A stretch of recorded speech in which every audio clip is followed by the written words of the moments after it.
আসসালামু আলাইকুম। আজকে পেজারো সিটিতে আসছি, আর এই সিটির আকর্ষণ হচ্ছে এই রাইডটা। তো আজকে একটা প্রোগ্রাম ছিল, আমাদের বাসার সবাই চলে আসলাম অন্য একটা শহরে। বর্তমানে সবাই বসে আছে এই সিনারিটার সামনে। এই তো আজকে মূলত প্রোগ্রামটা দেয় হচ্ছে আমাদের মালিক ভাই, উনি আজকে অর্গানাইজেশন করেন।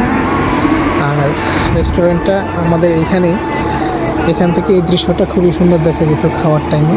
তো খাওয়া শেষে আমরা এটা উপভোগ করলাম এবং পাশাপাশি ভিউগুলি দেখলাম। দিনের বেলা অবশ্যই আরও সুন্দর।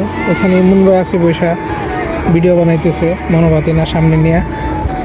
তারপর দিনের বেলার দৃশ্যটা আরও সুন্দর, তবে আমরা আস্তে আস্তে সন্ধ্যা হয়ে গেছে, তো তাই আসতে পারিনি দিনের বেলা। তো ব্যাক সাইডটাও কত সুন্দর, সবাই যে ভিডিও তৈরিতে ব্যস্ত। যে একজন টিকটক বানাইতেছে, যে দুইজন এখানে বসে আছে, সবাই এখানে একটা ভিউ উপভোগ করতেছেন আর কি।